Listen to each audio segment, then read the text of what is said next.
freedom, man. That's what it's all about.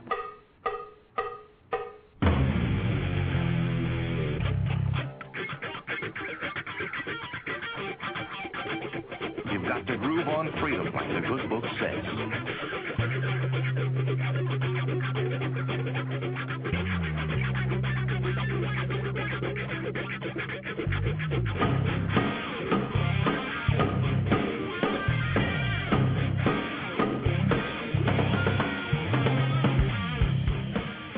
Welcome.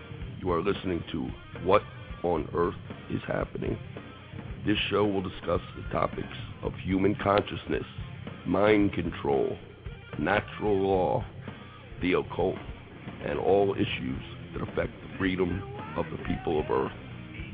What on Earth is Happening will endeavor to shine light upon the darkness of our world and to offer empowering solutions to the problems we face as humanity approaches its critical moment of choice. And now, here is your host, Mark Passio.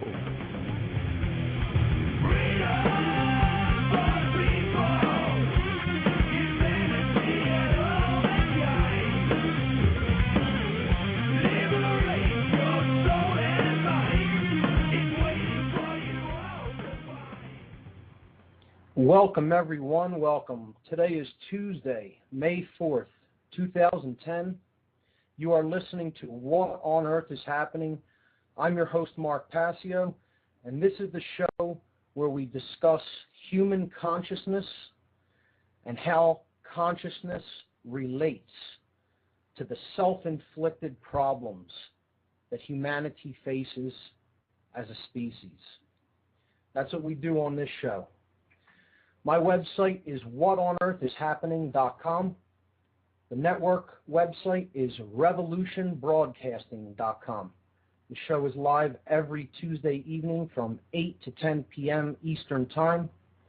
You can catch that on my website, whatonearthishappening.com. The network splits the show over 2 hours on Tuesday and Thursday night, and they play that the first hour, 8 to 9 on Tuesday night, and the second hour, 8 to 9 p.m. Eastern Time on Thursday evening. So let me give the call-in number. Call-in number, if anybody out there wants to call in and chime in on the topics that I'm going to discuss this evening, is 347-884-9417.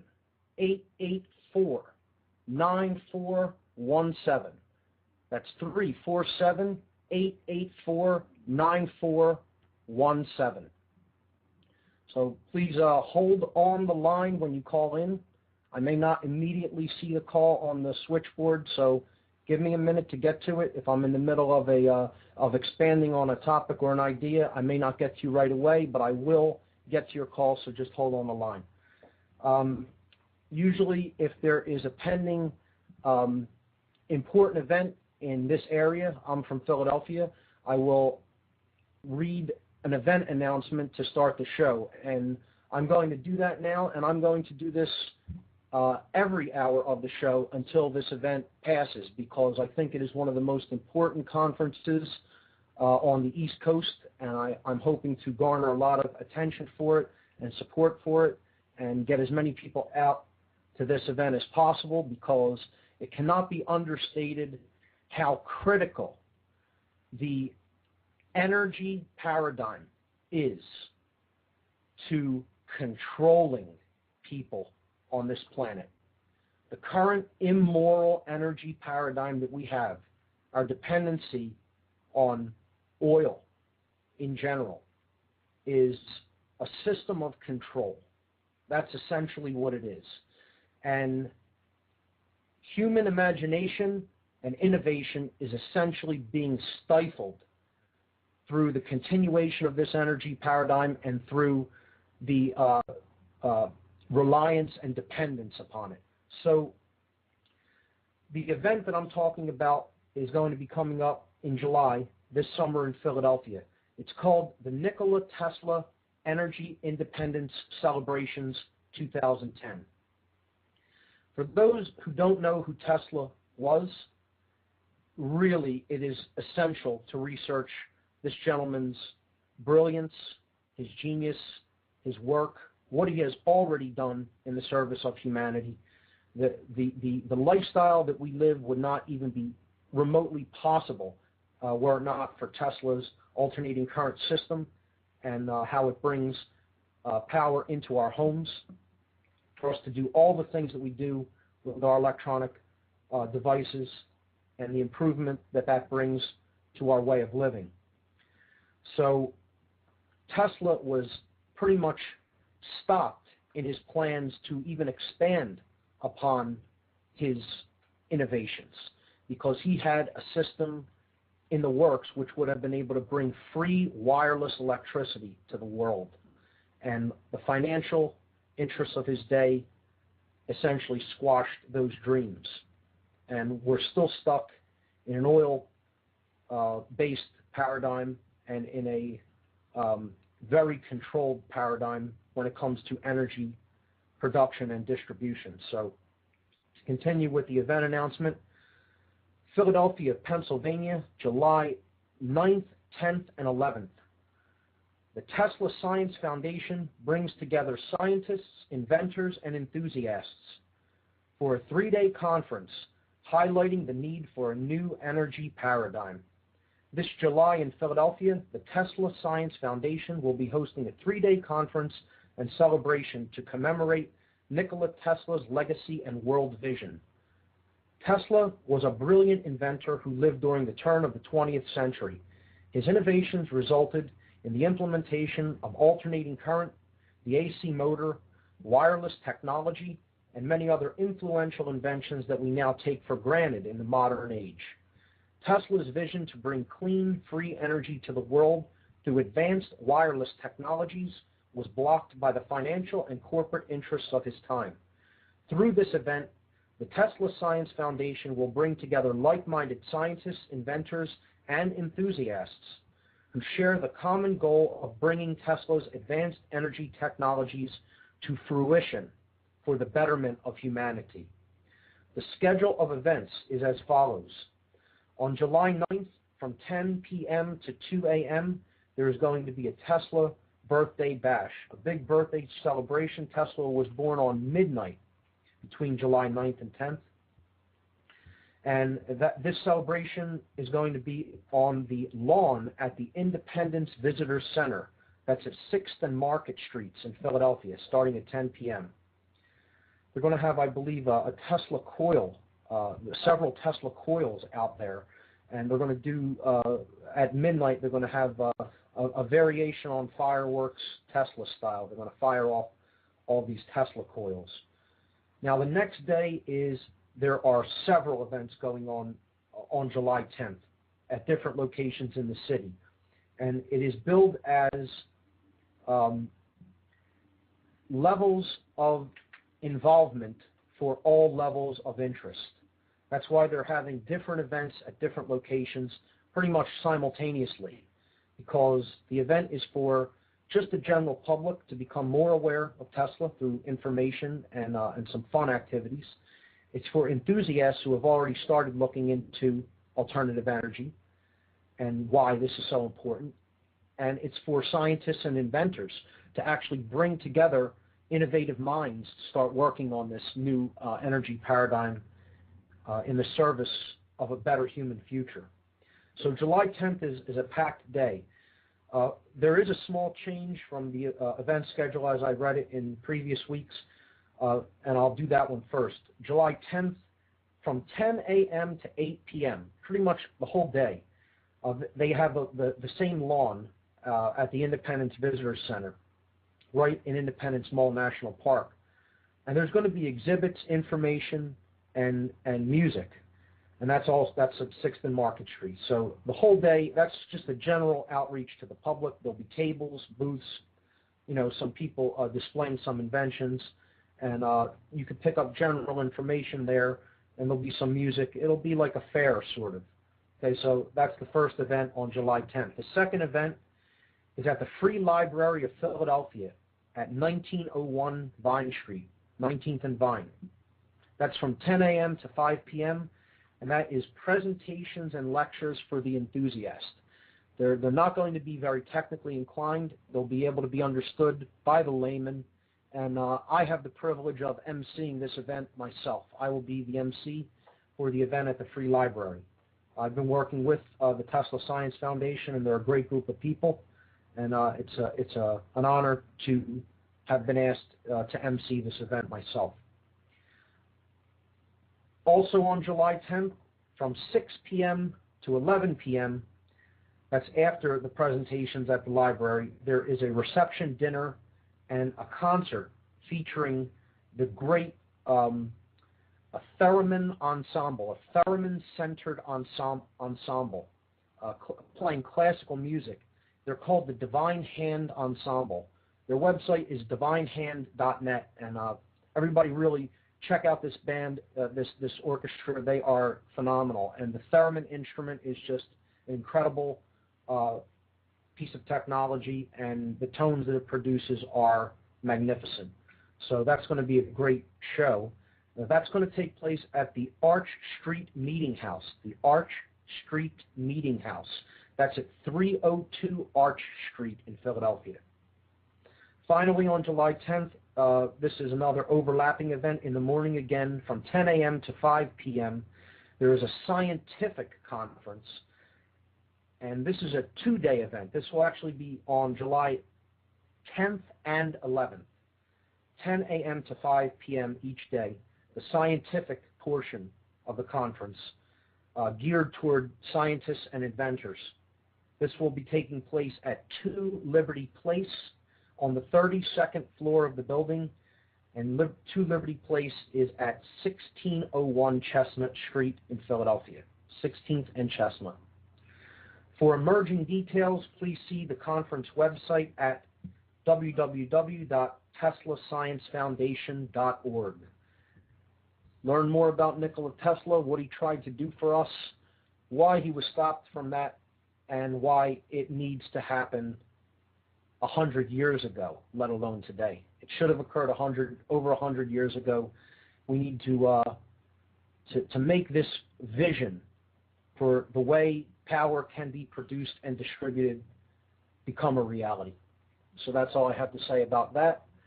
The show tonight, what I have in store for tonight is to recap a little bit, specifically recap on the concepts I spoke about last show, which were magic and sorcery, and how these events hold influence in our lives, how these concepts hold influence in our lives.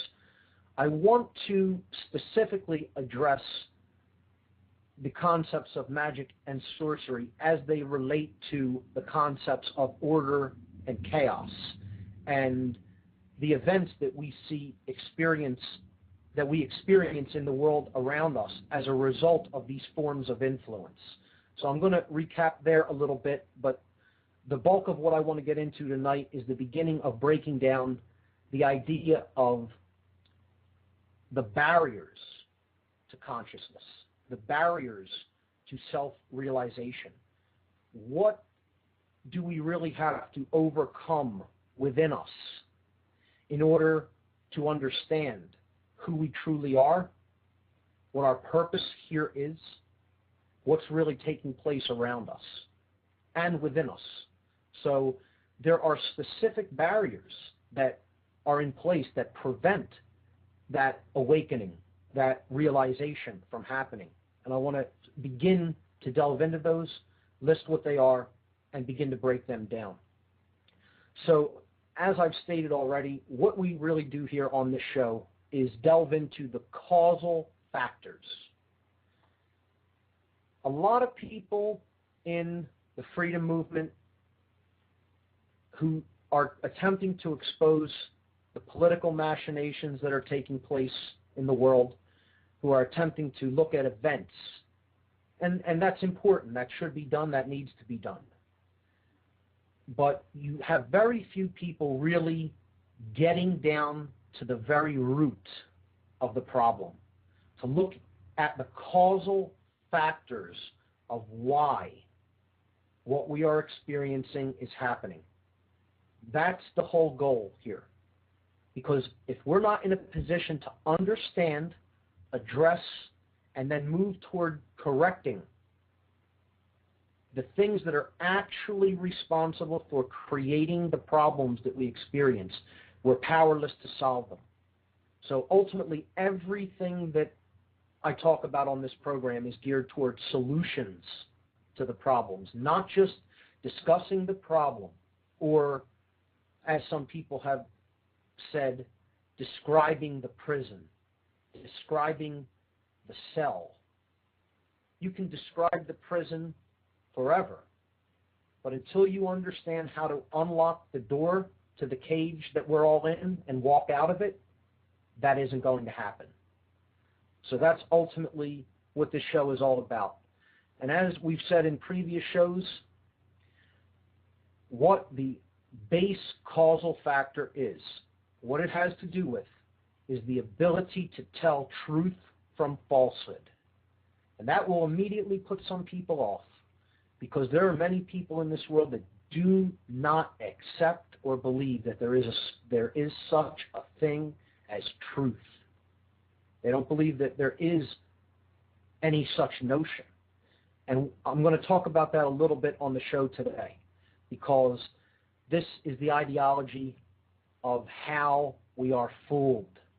Why we suffer, ultimately, is because we accept the biggest lie that can ever be sold to us by anyone, and it is the biggest lie that humanity ever buys, individually or as a species. And it is the very idea that there is no such thing as objective or moral truth. It is the ideology. I refuse to even call it a philosophy. It is the ideology known as solipsism, solipsism. And I'm going to give a concrete example of this today. I'm actually going to kind of flatter somebody by reading a post that they made to a Facebook post that I had replied to. And I'm going to display the raw ignorance of this ideology. Because until we decide to come out of this level of ego, of accepting an ideology such as solipsism, humanity is going to continue to suffer, and suffer hard. And I can't really say that I have too much of a problem with that taking place. I'm kind of at peace with the fact that that's how it works. Because in many ways, I feel that's one of the only ways that people ever come out of that level of ego and self-destructive tendencies, is when they suffer enough. I don't feel that it has to be that way. I simply feel that it is that way. That's what people choose for some reason, because they're in such deep, deep attachment to erroneous ideas that are not based in reality whatsoever. They're not based in truth. They're not based in any kind of goodness. They're not based in any concept that is capable, even capable, of creating order in the world. And until we understand that and move to correct that by thinking differently, we're going to see the same problems recurring like an endless loop again and again and again and again and again. So I'll get into this a little bit as I go further into the recap of magic and sorcery. So in previous weeks, we also discussed the aspects, or the components, if you will, of human consciousness, being our thoughts, our emotions, and our actions in the world. We discussed the human brain and how critical the understanding of the human brain is to understanding why certain behaviors manifest in the world. We broke down the components of the brain. We looked at their functions. You could check all of this out in previous podcasts. This is also covered in my presentation on my website. I reworked the podcast page this week for my site. I'd be interested in hearing any thoughts on that, whether people like it, don't like it. I embedded the podcasts in the page so that they can be played immediately. They can also be downloaded still. And I put up picture sections for each podcast with slides and quotes and things like that you can click on, and you could view a small photo gallery that basically gives a little bit of a visual representation for the concepts that were discussed on that particular show.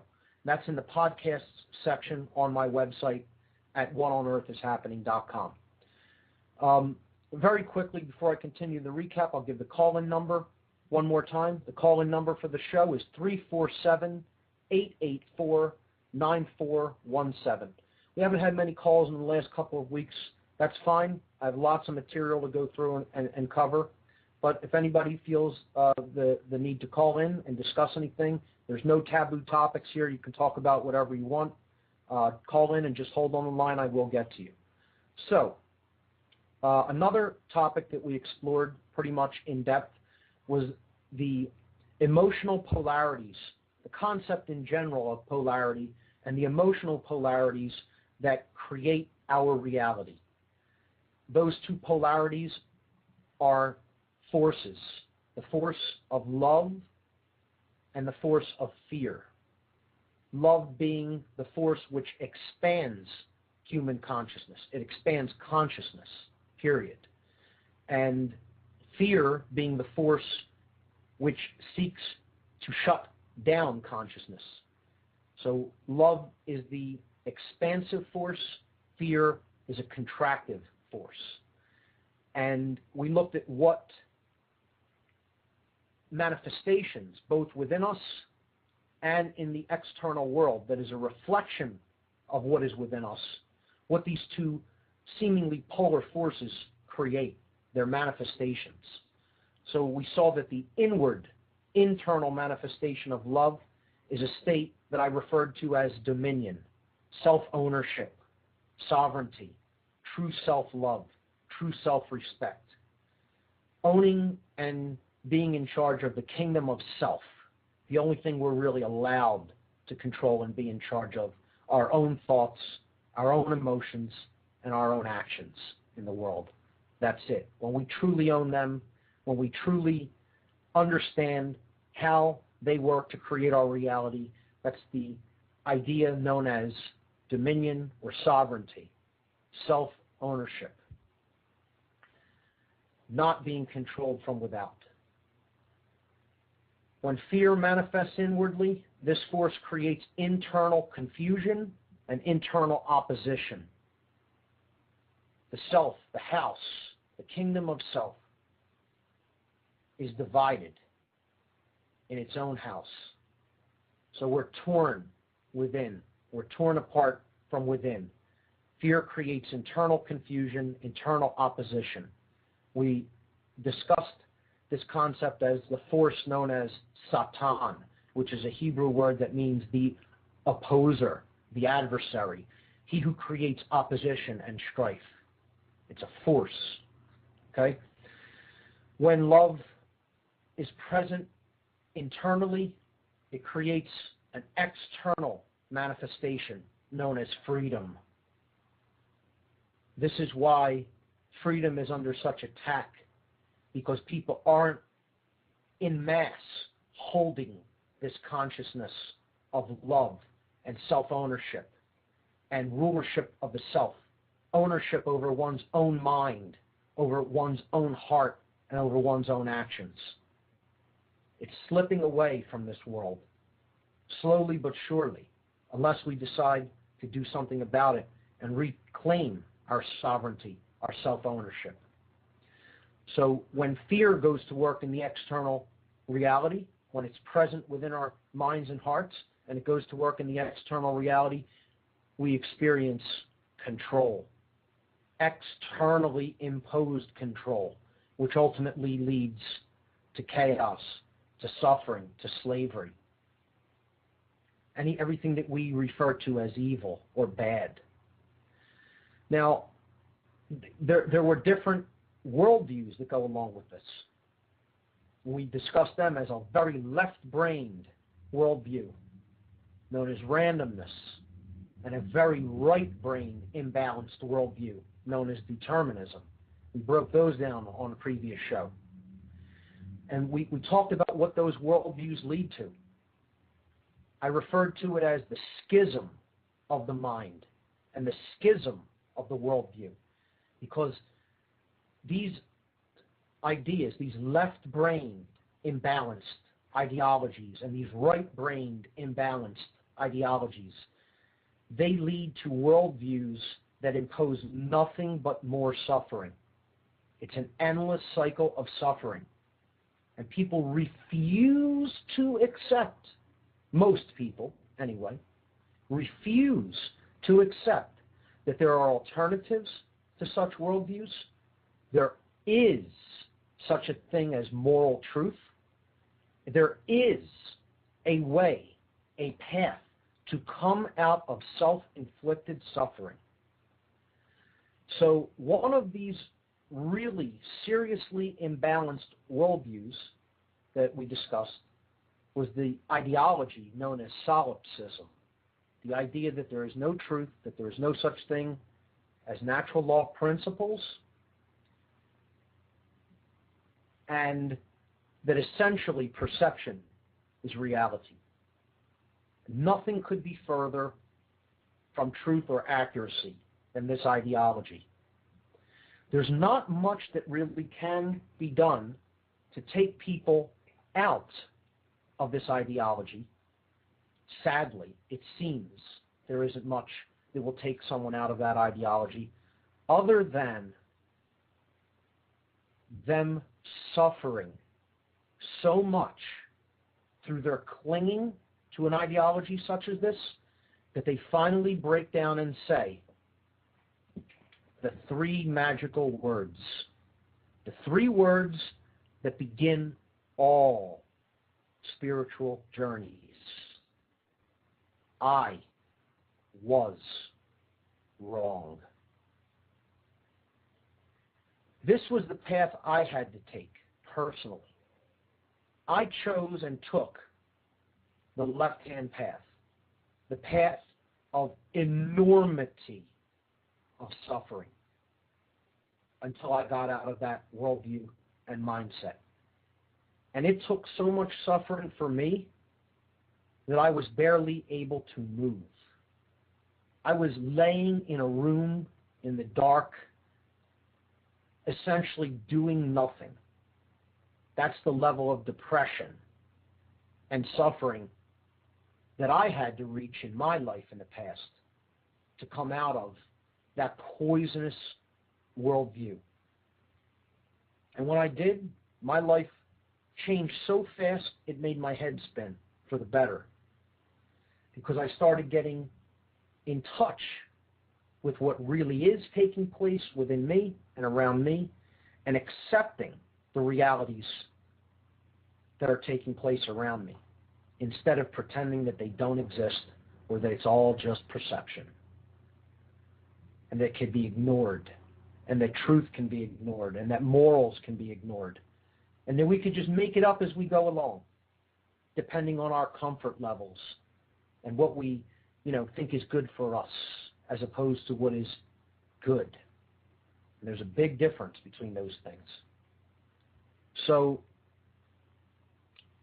I was in a conversation on Facebook, and the person was discussing government. They were discussing control in the world, things like that. And I chimed in about the idea of that externally imposed control is going to be present with us here on the earth until we come out of the consciousness of separation, until we come out of the worldview that in order for anybody to essentially win or have comfort, that other people have to lose and suffer. Until we come out of the idea that it's okay for us to do immoral things to other people as long as we aren't suffering and we benefit from doing them, as long as we're in that mindset, not much is going to change around here. As a matter of fact, it's going to get a whole lot worse. And, some people you can look at that as saying it outright like that is condescending to other people's way of seeing the world. You can say that it's self-righteous. You can say whatever you want. I, in my life, have recognized these principles as being true, as being in effect, like the law of gravity. Doesn't matter whether you believe in it or not. It's in effect. That's what law is. That's what it means.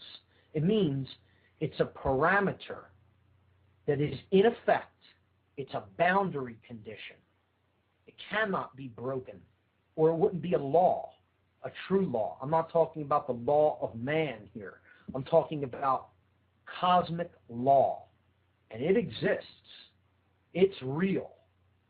The reason we're in the mess that we're in as a species is because we refuse to acknowledge and understand and live within the parameters of the existence of natural law. And essentially, it is so easy. It can be stated in, and has been stated by teachers in one sentence. The truth is always simple. It's never, ever complex.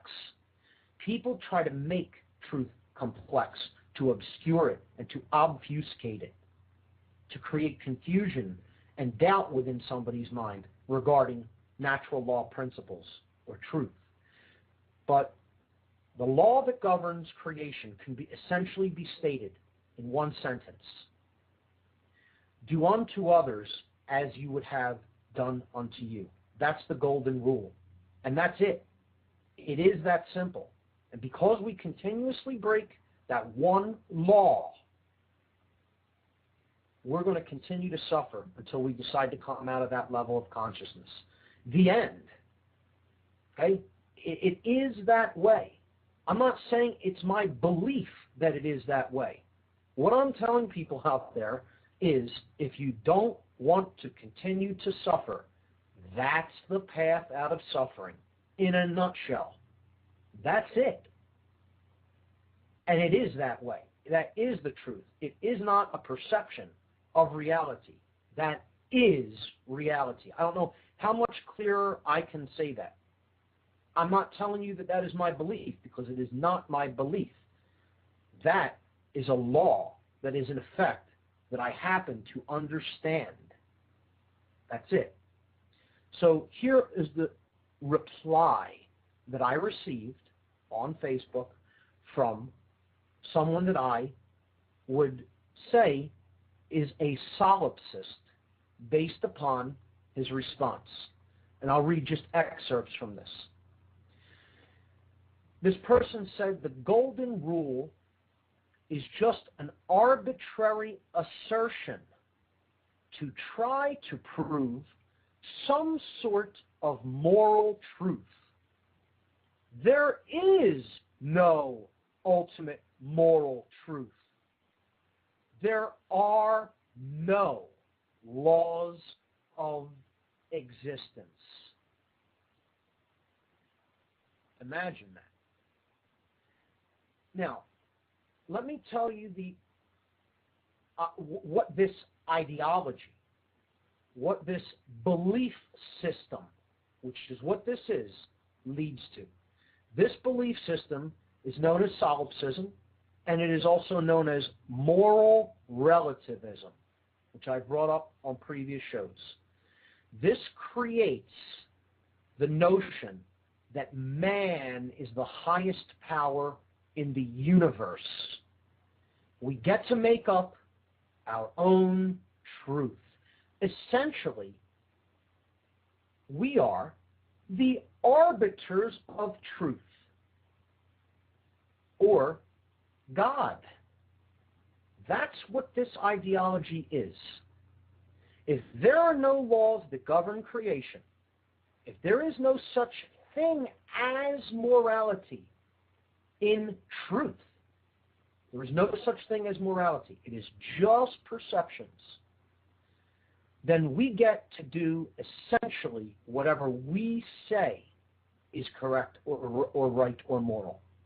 And we're the ones making up, quote-unquote, law. That's what man's law is based on, this ideology. That's why it's such a disaster. Because we're not the authorities of anyone else. We are not the arbiters of truth. We are not the ones who define what morality is based on our perceptions and comfort level. Now, what he got right is, one of his next statements was, your perception of what morality is will always reflect what your culture has taught you. Now, that is a truism, okay? That is largely true. People's perceptions of what is right is, in the modern day, and has been in the past, largely determined by what those around them have taught them. That's what has largely determined what people think is right and think is wrong. And what I'm talking about is not thinking or believing. I'm talking about knowing, because one has directly experienced this law itself. And until it's like a child putting its hand on a hot stove. You can tell an individual forever, you can tell them what the temperature is of something that they have not yet touched. They will never really know for certain until they experience the feeling of being burned or having something extremely hot or extremely cold pressed up against their skin. It will only be a belief or a perception, but it will not actually be truth to that person until they experience it firsthand. This is the idea known as gnosis. Gnosis. Gnosis. It means you know. It is knowledge that has been acquired from directly experiencing something. Not by reading about it, not by thinking about it, not by being told about it, but by experiencing it. And I guess if you haven't been through that experience of knowing what being burned is, what being fooled is, what understanding that natural law is by experiencing it, it is probably true, and no one can really teach it to you. And if you're in the mindset that you don't want to know about it, that you don't want to learn about it, that you think it doesn't exist because you're comfortable believing that, more likely than not, a whole lot of suffering is coming your way until you do experience the result of not understanding natural law, and you suffer enough to come out of that condition. And I kind of think, more so than not, this is the place we've come to as a species. And I get that perception more and more in the movement of people who have studied this, who have recognized this, who have understood it. And there's a sort of desperation because they see how closed the minds of the individuals who are out there in our society and in the world are. They see how closed their minds are, how closed their hearts are, and how totally resistant they are to understanding how these principles work. And make no mistake about it, we're not getting out of this mess unless we understand how these principles work. That's the lesson, and that's the way out. There is no escape. I've said this many times before, and we'll say it many more times. There is no escape from the condition to which we have arrived. The way out is through. It is through the problem that we must go, through understanding of how we got to this place. That's the way out of it. And that equates to understanding natural law principles and understanding that there is such a thing as right and wrong.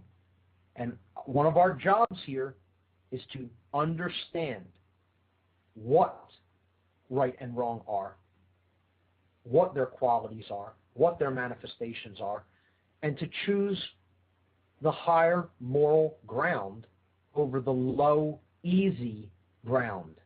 The higher moral road may be simple, but it isn't necessarily easy due to where we have come, through the degradation of human consciousness, through direct mind control over people, through media, through the kind of food that they're feeding into their body that could laughingly be called food, through the lies that have been propagated, through what we laughingly call education, and through the lies that are just spread by people who just don't know any better and then teach it to their young. Finally, this individual said, everyone living according to their own perception of what is moral without any sort of external control is a recipe for disaster. Well, you got the first part of it right, but you totally missed it on the second part of what you said there. I never would advocate everyone living to their own perceptions of what is moral. I'm an advocate of everyone living according to what is moral. Big difference between those two states. The perception of what is moral can go as haywire as a Nazi during the Third Reich believing that what he was doing in the service of the Nazi regime was morally justified and correct. That would never make it so. See, there's a big difference between what people think is the right thing and what actually is within their rights to do. That's why it's called rights. That's why we have rights, because to exercise rights is standing within moral right. You're not doing anything wrong when you exercise a right. It's right in the language, folks. This isn't hard to figure out. We have a right to do that which is morally right, and nothing else. This is the notion that has been coined in occult philosophies as "do what thou wilt shall be the whole of the law." This gets perverted. Okay? People don't understand that statement. That means you have no other right than to do what is within your moral right to do. It does not mean do whatever you want. Anybody that tells you that's what that statement means when they heard it have a complete lack of the understanding of the statement. Now, you can disagree with the person who said that, but if you understand the actual philosophy behind that statement, what it is saying is, harm none, do what you will. As long as you are not doing anything that is outside of the boundaries of natural law right for you to do. That's what the will, with a capital W, as we talked about on the previous program, really is. I don't know if that's clear to people, the way I'm explaining it. If anyone wants further clarification, call in, ask, we could talk about it. But that's what that statement means. That's what the will is. It is doing that which is within our natural right to do and nothing else, nothing outside of those boundaries, not stepping on other people's natural rights. Once you do that, then you're not in the will with a capital W. You've dropped in consciousness and you're doing the personal, egoic will. And this was the difference that we brought up last week when we discussed the concepts of magic and sorcery. It is critical to understand the concepts of natural law when we discuss magic and sorcery. what that entails, it is critical to understand the concept of will. The two forms of will, the higher will, which we basically ascribed a capital W to, okay? like some people do with the higher self, giving it a capital S, okay, as opposed to a lowercase letter. Because the language that we speak limits us in many ways.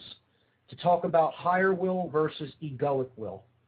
So in the way I explain it in my presentation and on this show, I distinguish with a capital letter.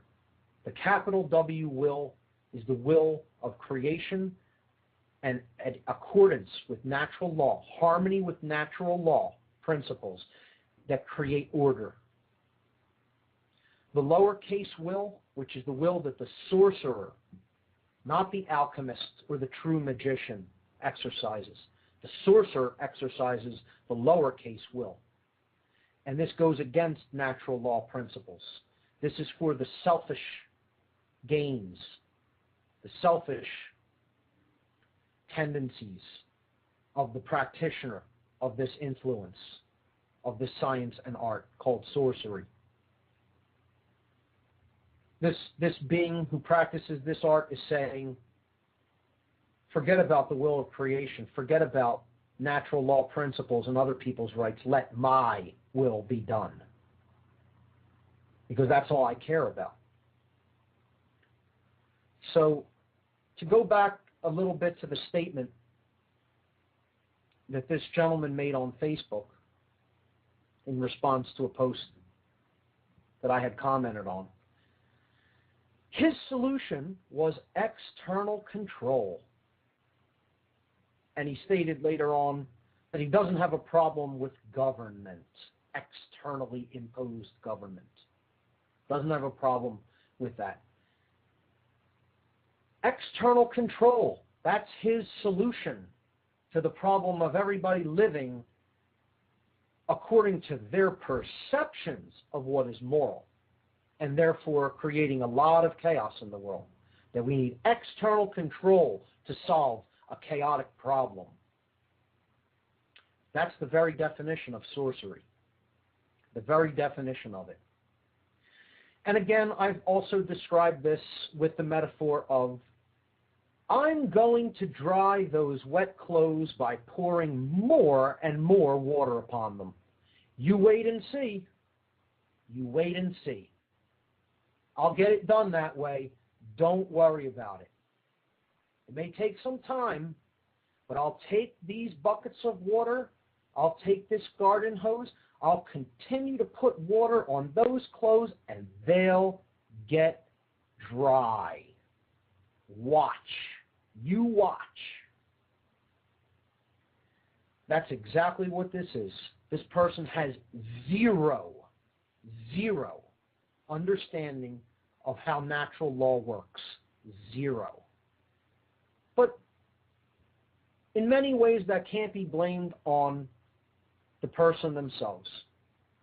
So many ignorant people come up into this society because they're taught in ignorance by those who are already ignorant. It's a self-propagating machine. That's what our reality has become. A self-propagating virus. The blind and the uneducated, the ignorant, teach the next generation of the blind and ignorant. And it's a sad, sad, sad thing. And once again, at the risk of sounding condescending, I'm not here to make friends with people. I'm not here not to offend anybody's sensibilities. Okay? I'm here to explain why we're in the mess we're in. That's what my job is. And I do happen to understand how that works. That's not an egoic statement. That's not me bragging. There are many people throughout history who have understood how this works. Some far, far more intelligent and far better human beings than myself. Okay? I'm not saying I know it all. I'm not saying that I'm perfect in any way. because believe me, that's far from the truth. Okay? What I am saying is I understand the general principles of how we got into the mess that we're in as a species, and I do understand what it will take to get us out of them. Whether people will follow up on that, I don't really have control over that. That is up to each individual to learn about how this works and to decide whether they want to come out of that state or not. And if they desire to do that, it will happen. They will be able to understand the same things that I and many people who have studied this have come to understand. And if they use their willpower to do so, they can get themselves out of that state of consciousness and become part of the true solution to the state of consciousness of the whole. Because that's how the whole changes. The whole changes. The totality changes when the individual units that comprise the whole change. That's it. We want to change the external reality. We've got to change ourselves. We have to change the way we think. We have to change the way we behave. That's it. It's that simple. Easy? No. Simple? Yes. No one's claiming this to be easy. I had to say the words "I was wrong" so many thousands of times that I could, and I will say them so many thousands more. Okay? But most people are trapped in the state where they refuse to say those words.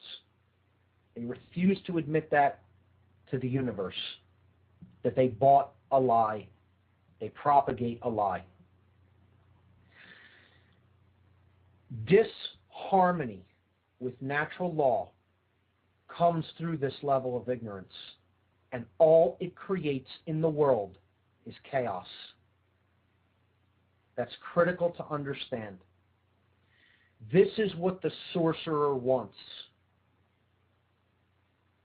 Sorcerers, controllers who have a lot of knowledge about how things really work, and all they want to do is use that for advantage over their fellow human beings, to gain benefit, to benefit over them, to get personal gain and advantage over their fellow beings because of what they know and understand. They know that this law exists. They're well aware of it. And they bend it. They don't break it, but they bend it, because if you're in a position where you understand that and you can control information and you can hide how these principles work, you can get people to obey you, do your bidding, and believe in whatever nonsense and illusion you peddle. And they're the sorcerers of this world are very, very, very adept at doing that. They understand how this works, and they're very good at obfuscating it and teaching people garbage so that they never understand how it works. And as long as people don't understand how these principles work, they will always be ruled by people who do, and who want to use that knowledge to rule other people. See, there are many people who do understand how these principles work, and all they want to do with them is to propagate them to other people so that other people stop creating their own self-inflicted suffering. And so, on a mass scale, they stop creating hell on earth. Because we're far on the way to that creation. We're far on the way, well on our way to creating a total hell on this planet. And we're in a unique opportunity where these principles are being openly discussed and shared in a myriad of ways. There's such a plethora of information out there on these principles. There is such a wealth of information and information flow. We live in a unique time in history where natural law can really be grasped and understood by anyone. The information is out there if we choose to reach out and grab it. we choose to pay attention to the right sources of information, meaning morally right, and meaning correct, who understand the dynamic and can explain it correctly. This exists. It exists. People may not want to hear that, and that's okay. That's okay. Okay? But there is no question. Truth exists. Natural law principles exist. Morality exists. There is such a thing. It is knowable. All of these things are knowable. What deep-seated ego is the refusal to accept any of those things that I just stated. The refusal to accept them. That is the satanic force at work in the world.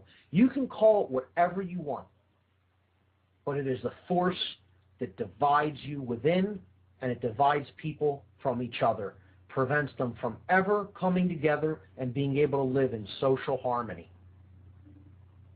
And this force has people.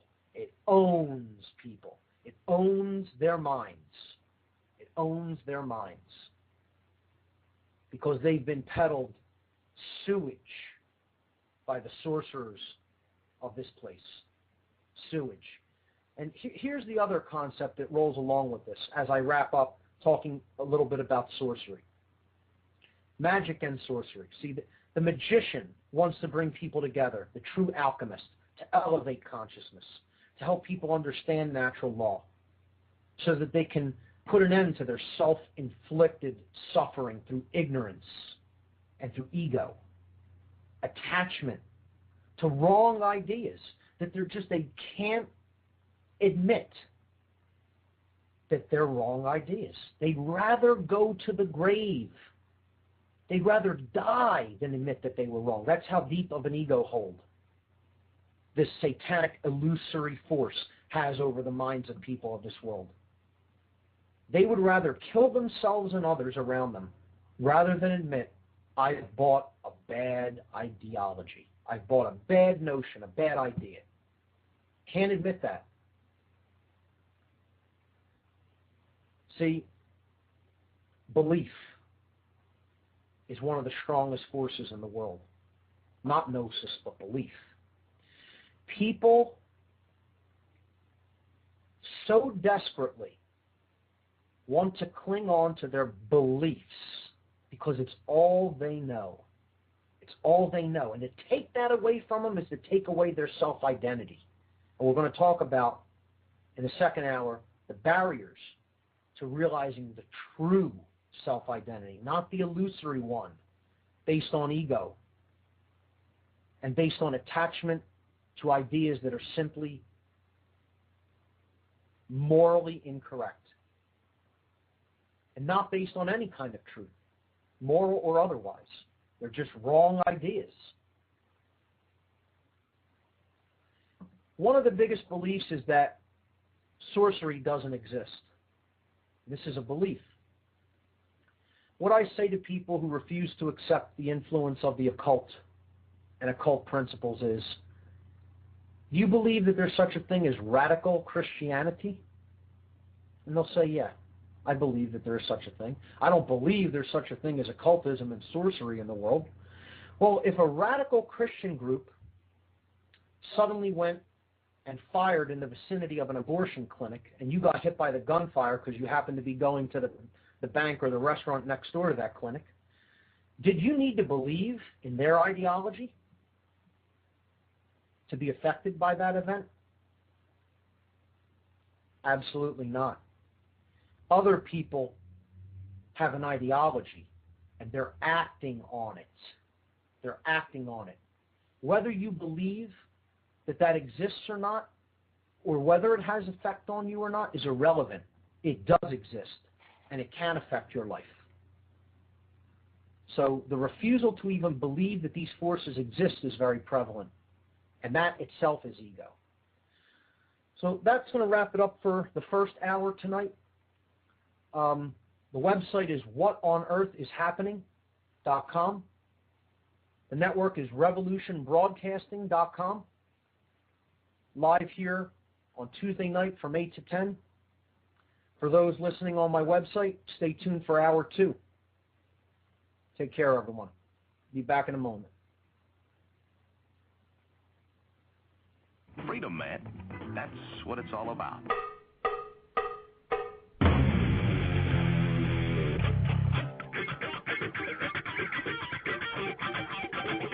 You've got to groove on freedom, like the good book says.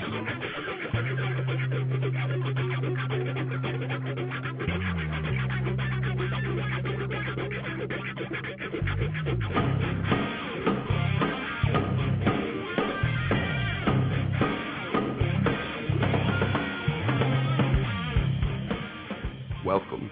You are listening to What on Earth is Happening. This show will discuss the topics of human consciousness, mind control, natural law, the occult, and all issues that affect the freedom of the people of Earth. What on Earth is Happening will endeavor to shine light upon the darkness of our world and to offer empowering solutions to the problems we face as humanity approaches its critical moment of choice. And now, here is your host, Mark Passio.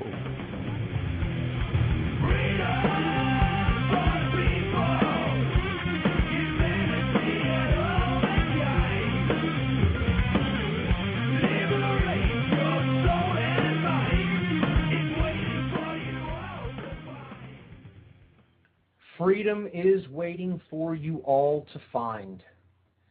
I'm your host, Mark Passio. You're listening to What on Earth is Happening here on the Revolution Broadcasting Network. My website is whatonearthishappening.com. Check it out. Lots of info up there, lots of videos up there for playback and download. A new podcast section with pictures, with visual feedback that you could follow along with to take a look at some of the concepts that I discuss on this show. So this is the second hour of the show, and we're going to get back into the topic that we left off on the first hour, which was pretty much wrapping up the notions of magic and sorcery and how they go to work in the world, how they influence us. And I was talking about the fact that many people don't even believe that this is what is really taking place, that there is occulted knowledge that is being used against the people of this world. And we're going to look at some of the barriers that prevent people from realizing how these things work and from realizing their true potential, what I call barriers to self-realization. So we'll do that after the event announcement, which, again, I had talked about on the last hour. I'm going to repeat this on every hour of this program until the event because it's critical. The control of energy is the control of people. I'll say that again. The control of energy is the control of people, period. Okay?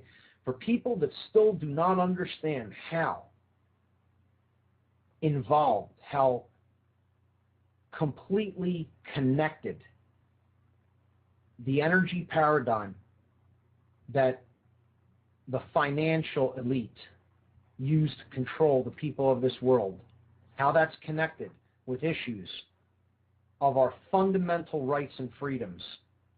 They don't have the total picture. And someone that I think people who are listening to this show and this network and are concerned with issues that affect freedom in the modern day, someone they really need to research and understand what he tried to do for humanity is Nikola Tesla. So there's an event coming up in Philadelphia. It's a 3-day conference in July. Here's the press release. Philadelphia, PA, July 9th, 10th, and 11th. The Nikola Tesla Energy Independence Celebrations. The The Tesla Science Foundation brings together scientists, inventors, and enthusiasts for a 3-day conference highlighting the need for a new energy paradigm.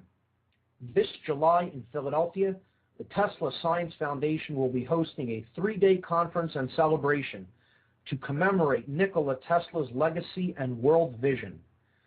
Tesla was a brilliant inventor who lived during the turn of the 20th century.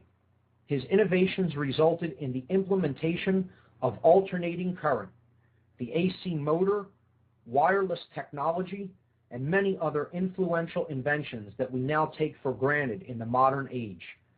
Tesla's vision to bring clean, free energy to the world through advanced wireless technologies was blocked by the financial and corporate interests of his time.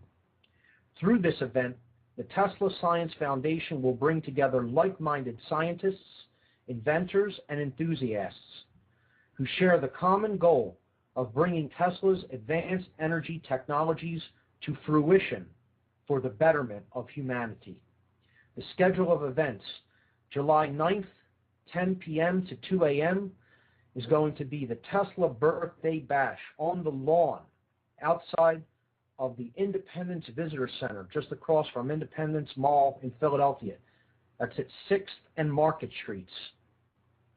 July 10th, it's a whole bunch of events on the 10th. It's an area of involvement for every level of interest.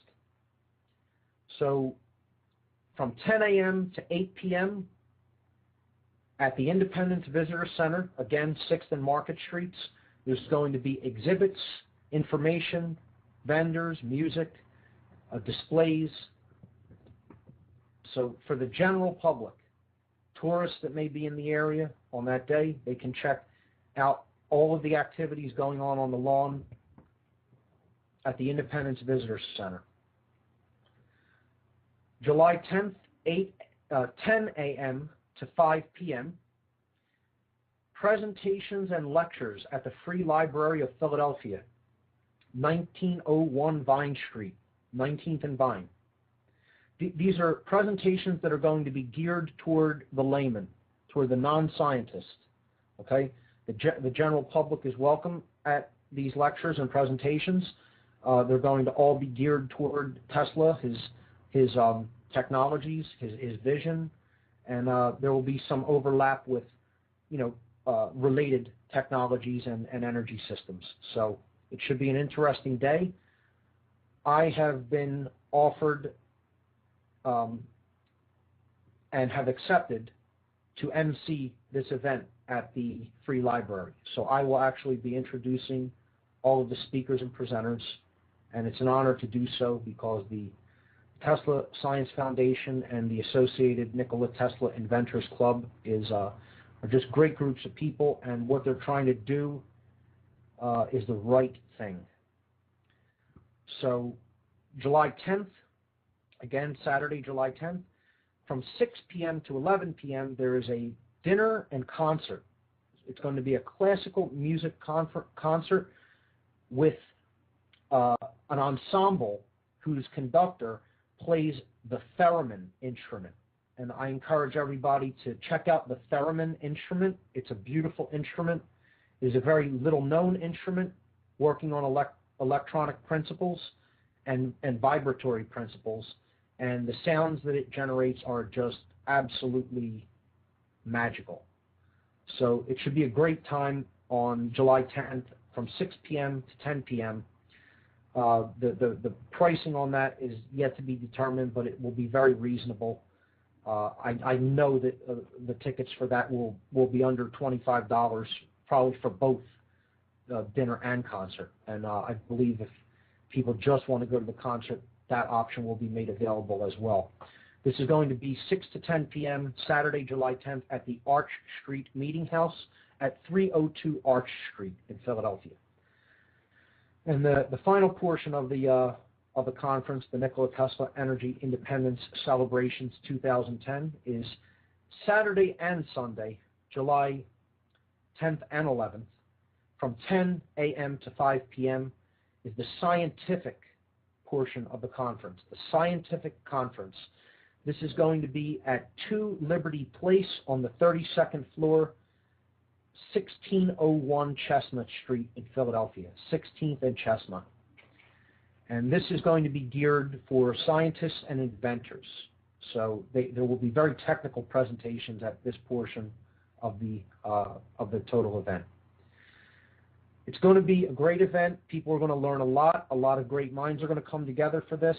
A lot of enthusiasts are going to come together for this. I encourage everybody to take a look at it, get involved, come out, invite friends. People need to know about Tesla. They need to know about who he was. They need to understand what is possible. We need to recapture the human imagination and the human spirit of innovation that Tesla so brilliantly embodied during his lifetime. So for emerging details, please see the conference website at www.teslasciencefoundation.org. So that's the event announcement. And let's jump right back into the philosophies that we were discussing on the previous hour. Where I left off in the previous hour was talking about the fact that there are so many people out there that just they'll see the problem sometimes in the external manifestation, but to address the causal factors, they look the other way. They don't want to go there. They don't want to see that. They don't want to admit or face just how dark of a place humanity has come to. And to do so means that certain influences in the world must be acknowledged. And one of them is the concept of the occult, hidden knowledge. It's all the word occult means, hidden. See, there's a mind trick with words that is always played on people. It's obfuscation. You tell them that a word means something, but it really doesn't quite mean that. It is one possible connotation, but you dissuade them from looking into that concept further. So if you played a word association game with people, 98% or more of people, if you say the word occult, the word that they're going to respond with, just try it with anyone. The word in a word association game that people will respond to when you tell me what the first word that pops into your mind is when I say the word occult. The word that they will come back with is evil. Evil. Okay, they'll tell you occult is synonymous with evil. And it can be, but that isn't what the word means. All the word means is hidden. It comes from the Latin verb occultare. And the Latin verb occultare means to hide or to conceal from sight. That's it. And that's all the word occult means. So when you tell people that there is hidden influences at work in the world that I've termed sorcery, that many people have termed sorcery, it is not my term for it, they will immediately reject that notion out of hand because they feel they know it all. They know how the world already works. There's nothing out there that could have possibly slipped by them and escaped their attention. They're so perceptive. They're so understanding of exactly what's going on in the world around them. There's no way anything like that exists. Because they'll say, I don't believe in that crap. How could it have any influence over my life or my existence? This is a fatal, fundamental flaw in people's philosophical makeup, in their psyche. They actually believe that for something to have an effect upon them, they have to understand it, know anything about it, or believe in it at all. And that's not true. The idea that ignorance is bliss, that what you don't know about can't hurt you, is utter nonsense. What we don't know about is killing us. Killing us. Ignorance is not bliss. Ignorance is chaos and suffering. And the way I try to illustrate this metaphorically to people is you don't personally ascribe to radical Christian fundamentalist ideology. And the person will be like, they'll say something to the effect of, no, I don't. I don't believe in radical ideologies like that, where I'm trying to impose, a belief system on somebody else, and if they don't want to accept it, I'm willing to, be violent toward them. And I said, well, does that mean that it isn't having some sort of an influence in your life or in the world? See, that's the same notion. People say, I don't believe in the occult. I don't believe in sorcery. I don't believe that has any influence in my life. It doesn't matter what you believe. Other people believe in certain ideologies, and they're willing to act upon them, whether you believe it or even know that it exists or not. Conceive of the situation where somebody may be sitting in a restaurant eating dinner and they have never heard of radical Christianity. But there may be an abortion clinic next door and some stray automatic weapons fire may pick them off while they're eating dinner. They knew nothing about that ideology, and it doesn't matter. You can be affected by an act of free will gone awry, gone astray, by people believing in nonsensical notions and being willing to act upon them. That exists. It has an influence over your life. The way to better prepare against the negative or harmful influences of such dangerous ideologies, such as sorcery, is to learn as much as possible about them. That's the only way you're going to be in a position where you could defend yourself against them. And until we understand how sorcery works in the world, how its methodologies are structured, and how the people that are using these principles and these influences work in the world, we are going to, as a species, as a whole, remain largely powerless to make any changes or to defend ourselves against those influences. So, the definition of both magic and sorcery was the science and art of influencing change to occur in accordance with the will. In the definition for magic, the will has a capital W because it means coming into greater alignment and accordance with natural law principles, with truth.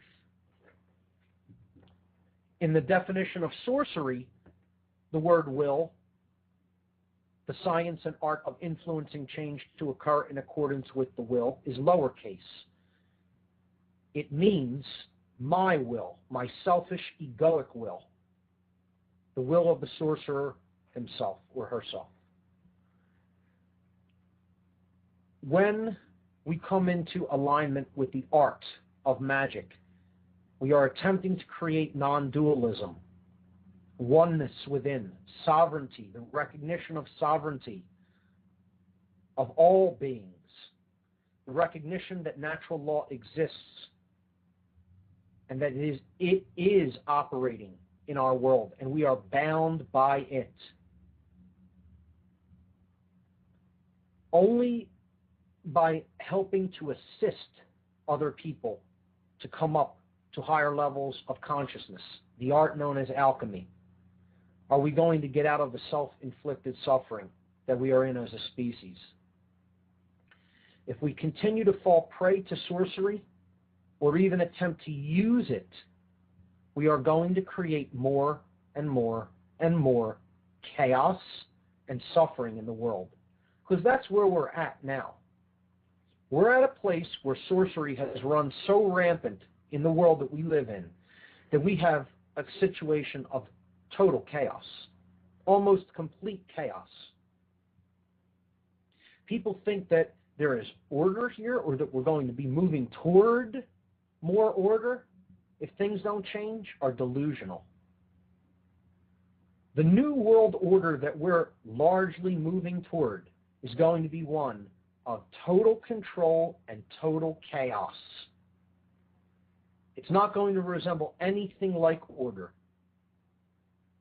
But there's another new world order that we can build that would be based on true order, because it could be based in love, it could be based in self-respect, it could be built with the art of true magic, alchemy, helping people to raise their consciousness to higher levels, to understand how higher law works, that there is such a thing as morality, that there is such a thing as truth. And that's what I attempt to do. The alchemist can only be an influence. He can never do the work for another person. He can only do his own work. That's it, period. Can't do it for you. It's been said one may only show someone else the door, but then that person has to walk through it. That's it. You can only nurture the conditions that surround the seed. You know, plant the seed and then nurture the conditions around it, and then hopefully it will sprout and grow. But in many ways it looks like people are too attached to what they want to believe, what they've been fed as truth, and that they are so attached to that they just can't break out of that mindset. I want to read a quote that describes that condition, because we're going to talk about this a little bit more as we get into the barriers to self-realization, which is the next concept I'm going to bring up on tonight's show. The minister of propaganda during the Nazi Third Reich in Nazi Germany in the 1930s and 40s was Paul Joseph Goebbels. Goebbels was an expert at sorcery. He was an expert in mind control. He was an expert at propagating lies, disinformation, and utter nonsense that could only lead to more and more human suffering. And it did. And he did a great job of it. He was wonderful at his job. One of the best of all time. This is a quote by Goebbels. He said, "The essence of propaganda consists in winning people over to an idea so sincerely, so vitally, that in the end they succumb to it utterly and can never escape from it." I'm going to read that quote again to let it really sink in. This is a statement made by the minister of propaganda during the Nazi regime. He said, this is Paul Joseph Goebbels, he said, "The essence of propaganda consists in winning people over to an idea so sincerely, so vitally, that in the end they succumb to it utterly and can never escape from it." This is ego identification, which is what one of the things we're going to be talking about. It's one of the greatest barriers to self-realization, the attachment to being right, the attachment to a belief that you have put your whole heart and mind into accepting as reality.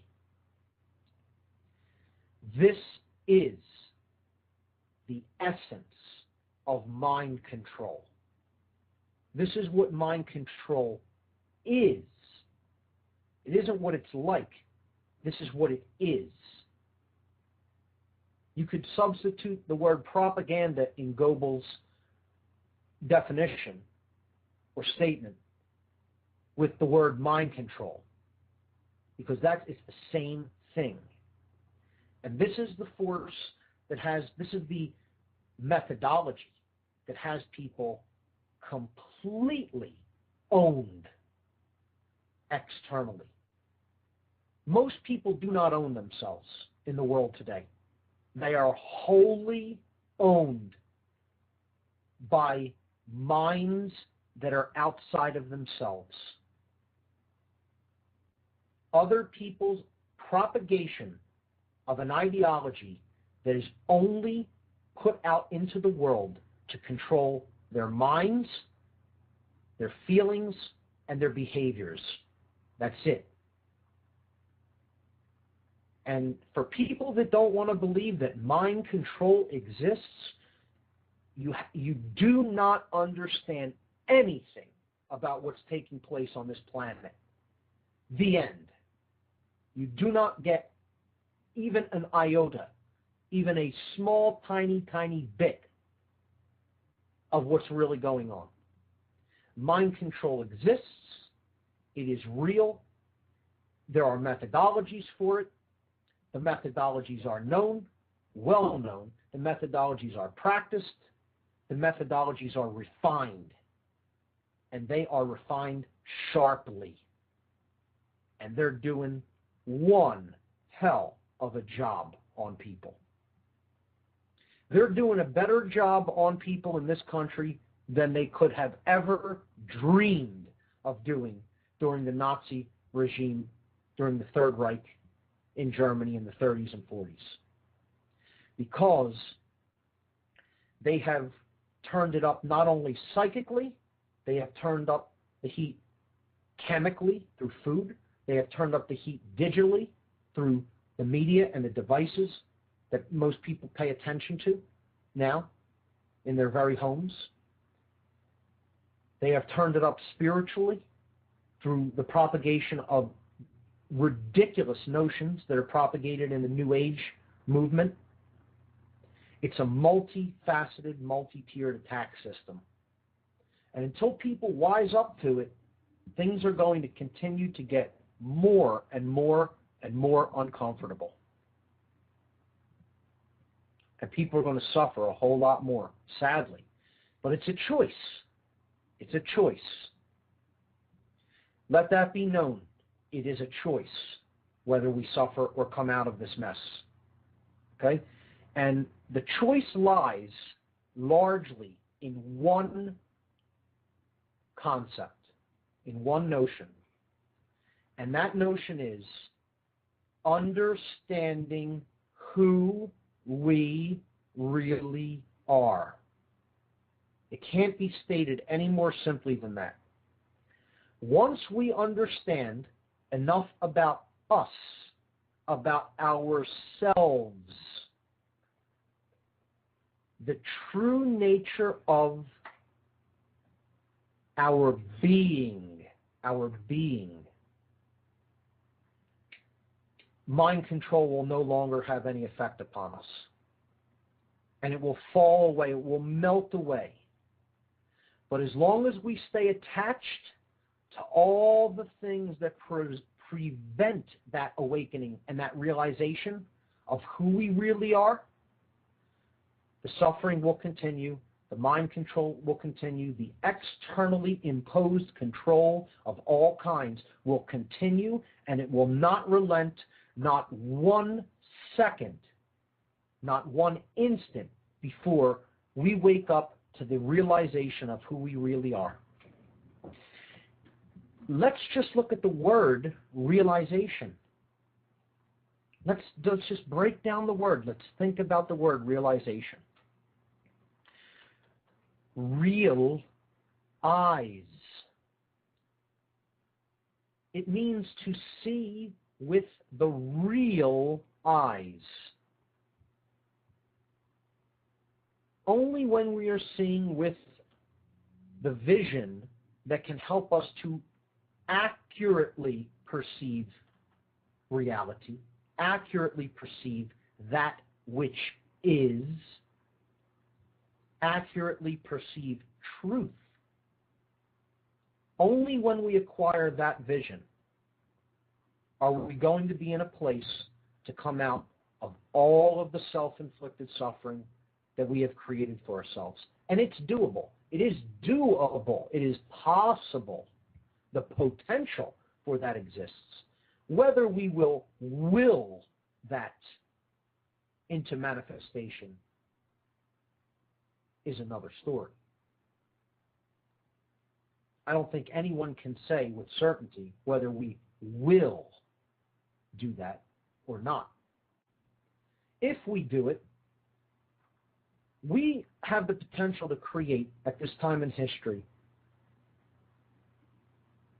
a way of being on the earth that has probably never before been seen, that we can scarcely imagine. And this is part of the problem, is that we can scarcely imagine it.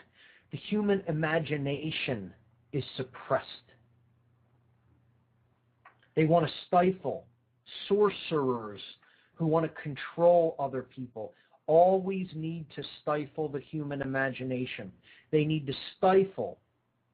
They need to suppress and put a lid on what we are capable of imagining is possible. Because if you can't even imagine the possibilities of what could be, you're always going to be trapped with what is, with the way things are now. And you hear so many people say, that'll never change. I can't imagine how that could ever change. Well, that's why it's never going to change. Until you can imagine it, you're not going to bring it into manifestation. The imagination creates everything. It is the greatest power of our thoughts. So the suppression and ultimately the desire to exterminate the human imagination is what the sorcerer wants to bring about. The very definition of mind control is the extermination of the imagination. Because if you can't envision how anything could be different than what it is, you're trapped exactly where you are with no possibility for any real change for the better. It has to be imagined before it can be done. The imagination is the greatest power that we possess. And I would say that to destroy it, to attempt to destroy it, is one of the greatest weapons, one of the greatest methodologies used against the human species by those who seek ever greater control. What I describe as the sorcerers of the world, the sorcerers of consciousness. People who just want their will to be done, don't care who they need to step on to get that done. So, they need to keep us in ignorance of who we really are. And before we even get into all of the qualities that explain who we really are, before we can even look at that aspect of it, let's look at how we're prevented from using our realization. Why can't we see? Why don't most people already know who we really are, what's taking place within us, what's taking place around us? Why does ignorance abound?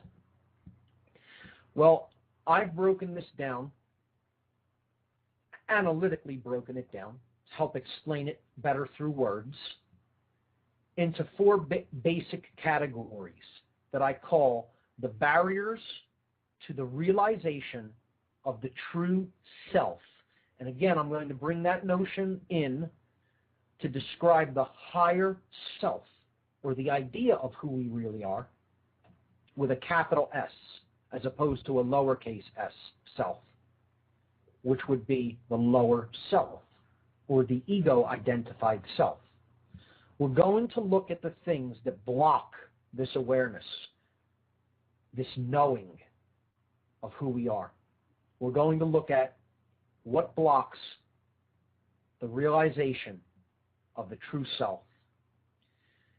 And I'm going to list them, and after they're listed, we'll take them one at a time. We won't get to them all this week. We'll continue with this next week.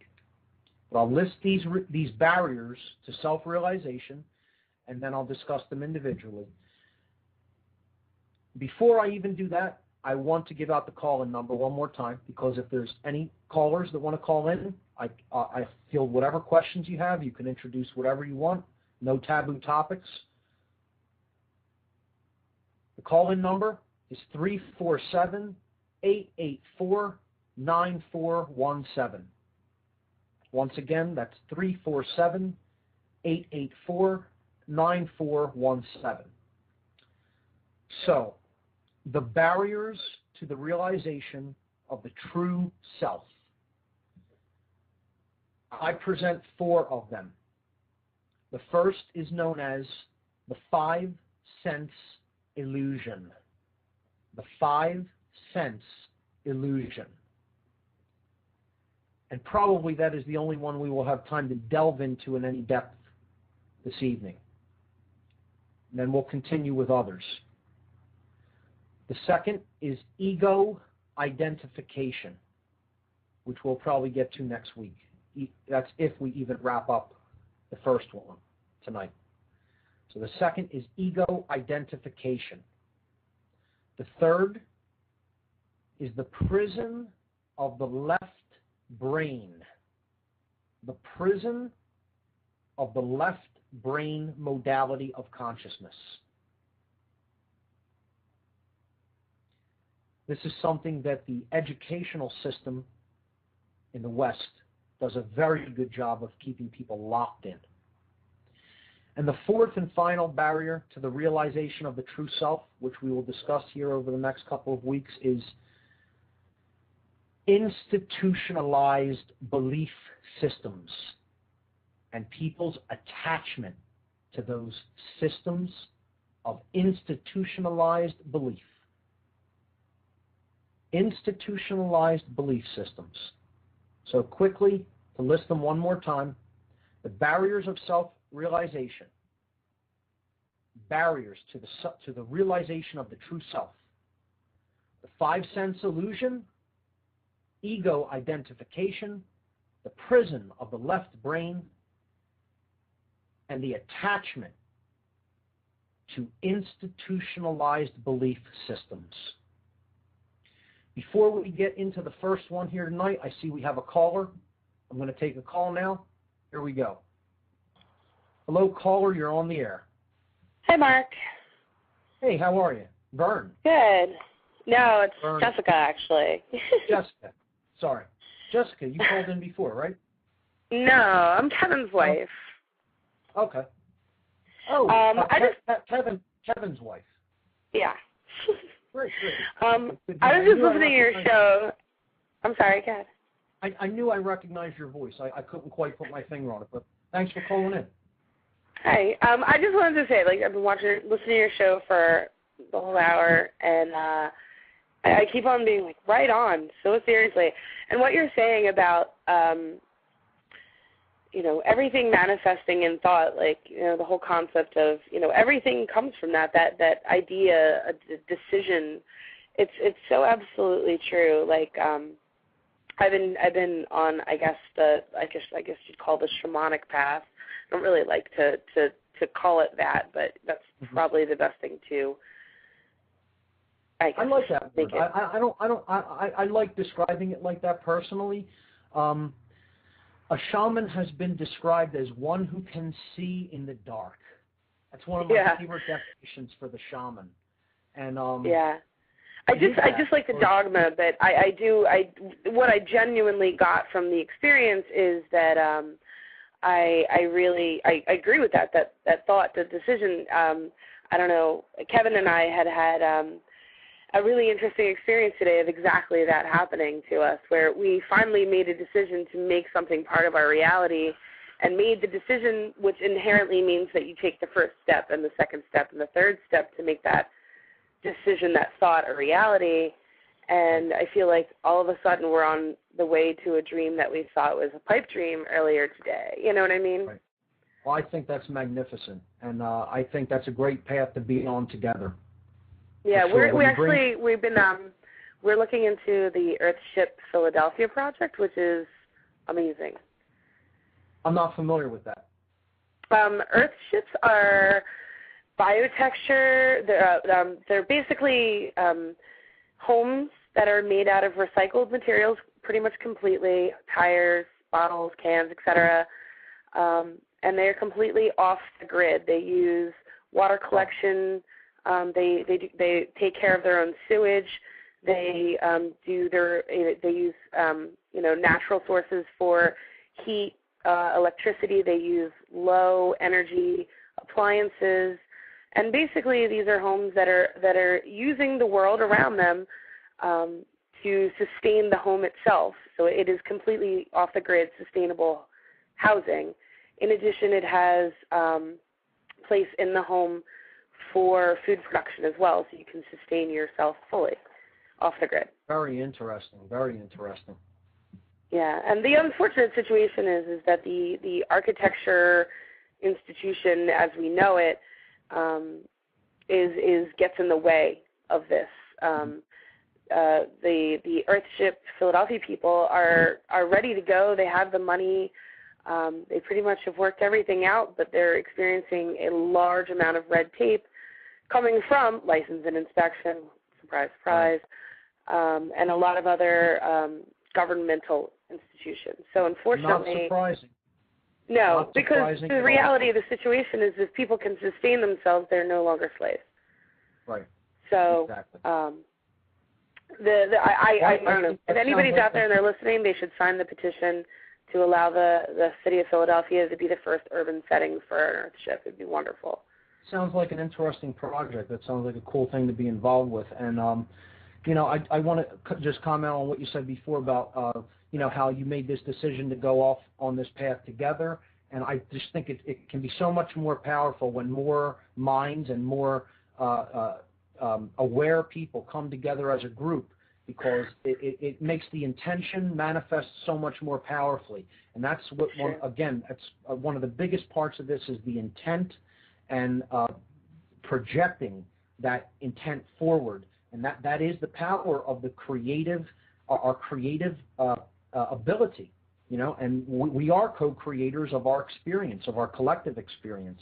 And I think it's just great that you guys are doing that together and have found each other and found people that want to do that with you. It's just a great thing. Yeah, actually, Kevin and I were actually talking about you earlier, saying that we were wondering how Tesla's free energy would work in conjunction with Earthship and the way that they design, because they use solar panels and wind and a lot of the typical, when you think of the typical natural sources of energy. But we were thinking I wonder how Tesla coils would work in conjunction with this type of design. It could be interesting to talk about. The Tesla coil simply illustrates principles that Tesla worked with. It's not, that device itself isn't so much a practical device. What Tesla was really experimenting with, particularly when he was out in Colorado Springs, when he had his laboratory out there, was standing waves. He was studying lightning, and he was studying standing waves, understanding how natural standing waves work. And he was developing a system of wireless collection of energy from the ionosphere. The solar wind places an immense amount of electrical energy in our ionosphere. It's charged particle energy. He was working on a way to essentially tap into that voltage differential between the ionosphere and the ground. This he was doing through the Schulman cavity, which is basically that area between the ionosphere and the ground. And he was trying to find a way to bring that energy down to conduct whole regions of the ground. Now, what that would mean is electrical devices would be able to be plugged into the earth. You wouldn't need an infrastructure, and it would be completely wireless.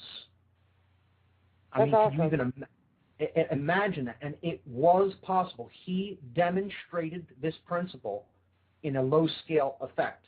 He was building Wardenclyffe Tower on Shoreham, Long Island, New York, at the turn of the century, to try to begin to implement this on a mass or industrial scale.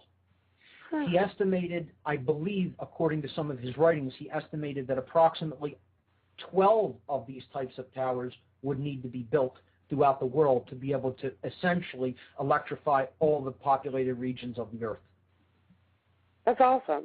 See, and what you said earlier, imagine, well, maybe if we did imagine, maybe if we imagined that it happened and took the steps, then maybe it would. More scientists are starting to rediscover and relook into Tesla's theories and take them seriously. Because, I mean, this guy was beyond, an order of brilliance beyond even other brilliant inventors of his time and our time. I mean, he was truly a prodigy, and the way his mind worked, he truly had a balanced brain. He truly had a connection to that right brain hemisphere where intuition and imagination really flowers and comes into full potential. And he used the left linear procedural brain very effectively, but his true uniqueness came from his ability to tap into that right brain hemisphere and use it in conjunction with science. He made that bridge, that bridged the gap between science and spirituality, or science and imagination. And he really brought those two things together, and that's what it's going to take. Yeah, absolutely, absolutely. But thank you very much for taking my call. Jessica, always a pleasure talking with you. You, Kevin, and I, and Barb need to hang out again soon. You know, we need to absolutely very soon more and get together, because we haven't seen you in a little while. I saw Kevin recently at the end of the Fed rally. It was great, but he had nothing but glowing things to say about the end of the Fed rally. It was an overall good time. I'd like to see bigger numbers. I'd like to see more people get involved. But overall, I think we reached some people and did good work on that day. So always a pleasure talking to you. Call in again anytime. Okay, great. Thanks. Jessica, take care. Bye-bye. Great caller. That is the wife of a friend of mine, Kevin, and haven't spoken to her in a while. It was great to hear from her. So we got about 10 minutes, a little over 10 minutes, 12 minutes left on the show. Let's continue. Let's go back to the philosophical topic that we were talking about, the barriers to self-realization. And let's get into the first one, which is, I would say that I'm definitely not even going to have time to finish explaining on this show. We'll probably ride this out till the end of the show unless anyone else calls in, and then we'll just continue this topic next Tuesday. So, the 5 sense illusion. This is the idea, and it is a left brain imbalanced idea. It's the ideology that only that which can be perceived with the senses is real, or can really be looked at as real, be perceived as real. So only what our sensory perception organs can pick up, that's all reality is comprised of. There's nothing else outside of what we can see, hear, smell, taste, and touch. Or what we can perceive with the extensions, with our created extensions of those senses, which is what we call our technology. So nothing else is real except what we can perceive with the 5 senses. And I call this, and it has been called, not just my term for it, it has been called the 5-sense illusion, because people are attached to the idea, and again, you're going to hear that word be brought up with just about every one of these barriers to self-realization when we talk about them, because it's the attachment to these ideologies that creates all the suffering we experience. And it's the attachment to these ideologies that make us not be able to truly realize who we are. And until we let go of these attachments, we're not really going to make any progress towards solving all of the self-inflicted and seemingly never-ending problems that humanity is currently going through. Everything we call evil, that we experience as evil or negative or bad. So, let's look at matter. People are attached to the notion that matter is completely solid. That because I can't pass my hand through a seemingly solid object, that it is a definitive, solid, hard-formed thing. And that there is actually no potentiality in that thing. People are so attached, and I would even go so far as to use the word ignorant about this notion, that I'll tell a little anecdote that happened to my girlfriend, who is a nurse. She's a nurse. She was at the hospital one night. I guess it was a slow night. Her and a couple of the other nurses were kind of talking about this idea, about what matter, is.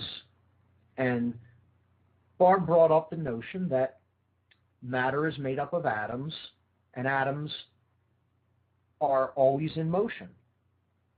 That if you were to look at, for example, a chair or a desk under high enough magnification, there's not actual microscopes that can see the actual atom. We can come close to perceiving through different colliders and things what the structure of the atom is, but to actually see it in motion, small enough, there's no visual technology like that currently.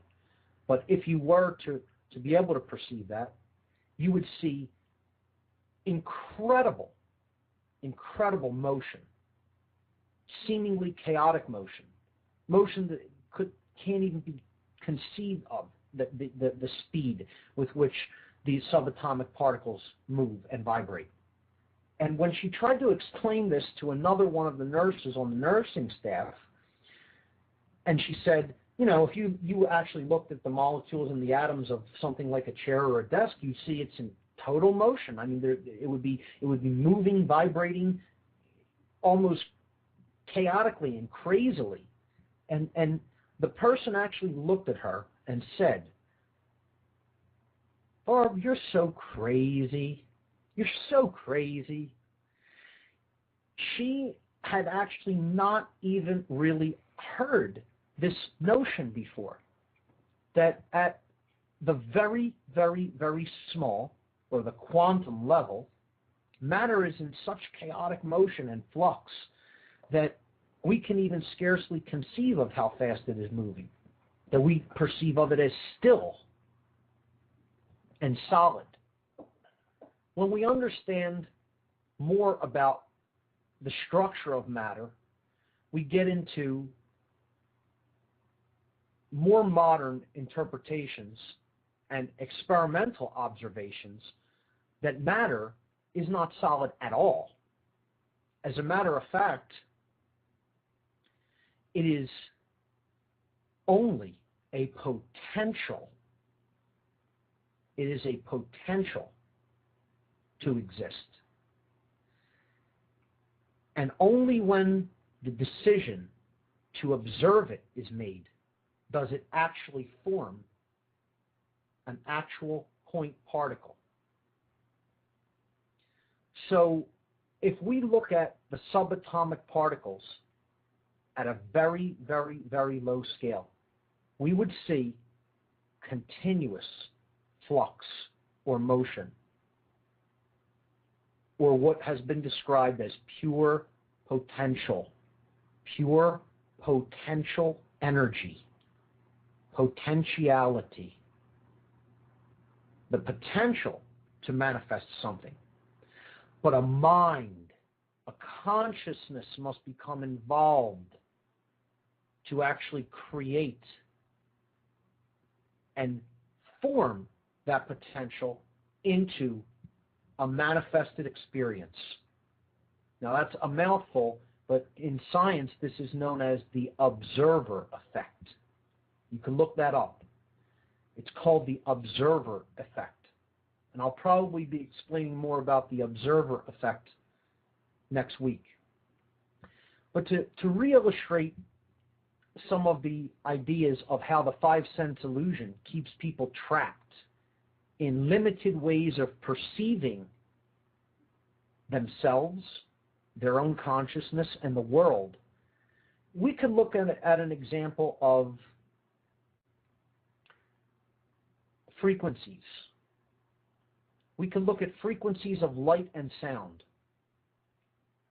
If we look at the visible spectrum of light, what the eye can actually perceive as far as wavelengths of light energy goes, we can see that our eye can only detect a fraction, a minute fraction, as a matter of fact, an infinitesimally small fraction of the totality of wavelength spectrums, the full range of wavelengths that actually exist as far as light energy is concerned. We break that down into what we call the color spectrum. We can see red, orange, yellow, green, blue, violet, so on, and the shades between those colors, combinations of them, which create all the colors that the eye can perceive. But essentially, it's an extremely, extremely limited frequency range that the eye can pick up. And we don't perceive the infrared wavelengths, or the wavelengths that exist below the color red. We don't perceive the ultraviolet wavelengths, or the wavelengths that exist above what we call the color violet or purple. Does that mean that those wavelengths or frequencies of light do not exist? Of course not. They exist. They are in creation. They are in manifestation. The eye cannot perceive them. We don't decode those wavelengths with the equipment that we have called the human eye, the biological technology known as the eye. Look at the example of a dog. A dog can hear frequency ranges of hearing that a human being cannot hear. If a dog whistle is blown, no human being is going to respond to that dog whistle, because our biological technology, our equipment called the human ear, which receives and decodes those specific frequency ranges that are within human hearing, a dog whistle falls outside of that frequency range. So a dog will perceive something that is higher, sound frequencies that are higher, that a human ear cannot perceive. We have to get out of the attachment that only that which can be perceived with our sense organs, our biological technologies, is all that exists. It isn't true, and that belief is an attachment that stops us from really understanding the totality of ourselves. So I'm going to leave it there for this show. We'll pick up on this next show. I'm Mark Passio. and you've been listening to What on Earth is Happening. See you right back here next Tuesday evening at 8 p.m. Eastern. Thank you and good night, everyone.